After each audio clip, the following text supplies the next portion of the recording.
Good morning. आज के video में हम 1857 के विद्रोह के विषय में अध्ययन करेंगे, जो कि बीए द्वितीय वर्ष के पाठ्यक्रम का हिस्सा है।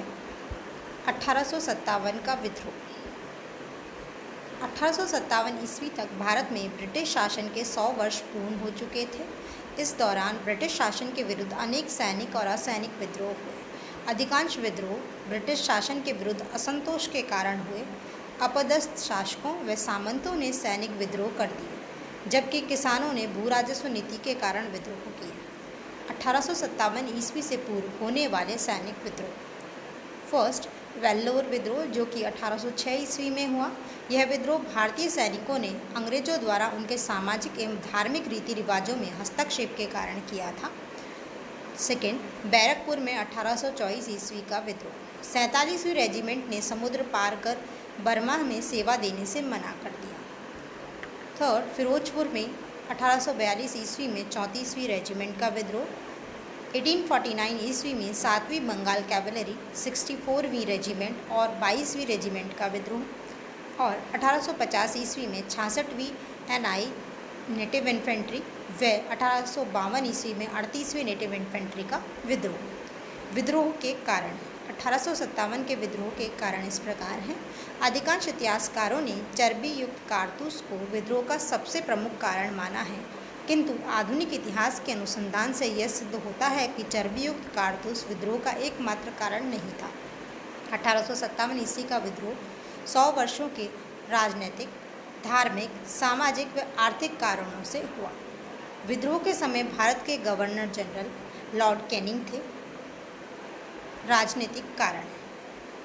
राजनीतिक कारणों की यदि बात करें तो उनमें प्रमुख हैं वेलेजली की सायक संधि, डलहौजी की व्यपगत नीति। व्यपगत नीति के तहत भारतीय राज्यों को 3 श्रेणियों में वर्गीकृत किया गया। व्यपगत नीति के तहत हड़पी गई रियासतें इस प्रकार हैं: सतारा 1848 ईस्वी, जैतपुर और संबलपुर 1849 ईस्वी, बघाट 1850 ईस्वी, उदयपुर 1852 ईस्वी, झांसी 1853 ईस्वी और नागपुर 1854 ईस्वी। अगर हम इनको याद करना चाहें तो इनका एक फॉर्मूला है सल जे सम ब उ झाना, जो कि इनके फर्स्ट जो वर्ड हैं उनसे बनाया गया है, ताकि आसानी से ये सीक्वेंस याद रह सके। डलहौजी द्वारा राजस्थान की करौली रियासत को अंग्रेजी साम्राज्य में मिलाए जाने के निर्णय को कोर्ट ऑफ डायरेक्टर्स ने यह कहकर अस्वीकार कर दिया कि करौली संरक्षित मित्र था, न कि आश्रित राज्य।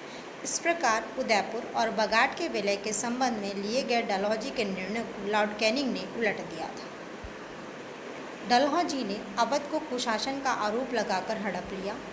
पेशवा बाजीराव द्वितीय की मृत्यु के बाद उनके पुत्र नाना साहब की पेंशन को डलहौजी ने बंद कर दिया, क्योंकि उनका कहना था कि ये पेंशन निजी रूप से बाजीराव को दी गई थी, न कि पेशवा पद को। डलहौजी ने कर्नाटक व तंजौर के नवाबों की राजकीय उपाधियां जब्त कर ली।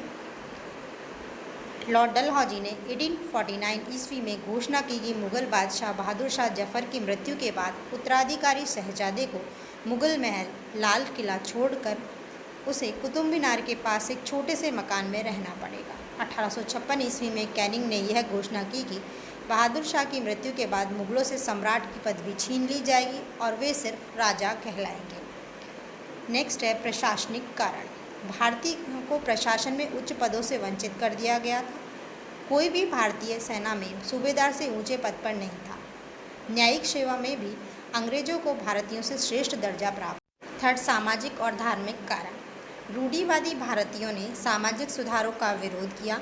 ईसाई मिशनरियों को 1813 ईस्वी के चार्टर एक्ट द्वारा भारत में धर्म प्रचार की अनुमति मिल गई। धर्मांतरण के प्रयासों ने भी भारतीयों को नाराज कर दिया। 1850 ईस्वी के धार्मिक निर्योग्यता अधिनियम संख्या 21 रिलीजियस डिसेबिलिटीज़ एक्ट द्वारा ईसाई धर्म ग्रहण करने वाले लोगों को पैतृक संपत्ति से वंचित नहीं किया जा सकता था। इससे लोगों को यह लगा कि भारतीयों को ईसाई देश बनाने की साजिश की जा रही है। कंपनी के कोड ऑफ डायरेक्टर्स के प्रधान R.D. मैग्लिस ने ब्रिटिश संसद में यह घोषणा की कि ईश्वर ने हिंदुस्तान का विस्तृत साम्राज्य इंग्लैंड को इसीलिए प्रदान किया है ताकि ईसाई धर्म की पताका भारत के एक किनारे से दूसरे किनारे तक लहरा सके। नेक्स्ट, आर्थिक कारण। अंग्रेजों की आर्थिक नीतियां भारत के उद्योग व व्यापार के विरुद्ध थी। परंपरागत हस्तशिल्प के विनाश व भू राजस्व नीति के कारण लोगों के आर्थिक शोषण व उत्पीड़न में असंतोष को जन्म दिया। इसने विद्रोह की भूमिका तैयार की। सैनिक कारण। इनके अतिरिक्त सेना में भी भारतीयों में पदोन्नति व विदेशों में समुद्र पार सेवा देने के बारे में असंतोष था। भारतीयों को केवल निम्न पदों पर नियुक्त किया जाता था व सैनिकों का वेतन न्यूनतम होता था। उन्हें समुद्र पार जाने पर दिया जाने वाला भत्ता भी बंद कर दिया गया। 1854 के डाकघर अधिनियम द्वारा सैनिकों को दी जाने वाली निःशुल्क डाक सुविधा समाप्त कर दी गई। चर्बी वाले कारतूस 1857 ईस्वी के विद्रोह का तात्कालिक कारण थे। इन कारतूसों का निर्माण बंगाल में होता था। इसी असंतोष के समय लॉर्ड कैनिंग के 2 घोषणाएं भी कर दी। फर्स्ट थी सामान्य सेवा भर्ती अधिनियम, जनरल सर्विस एनलिस्टमेंट एक्ट 1856 ईस्वी के तहत सभी नए रंगूटों को समुद्र पार के ब्रिटिश प्रदेशों में सेवा देना अनिवार्य कर दिया गया।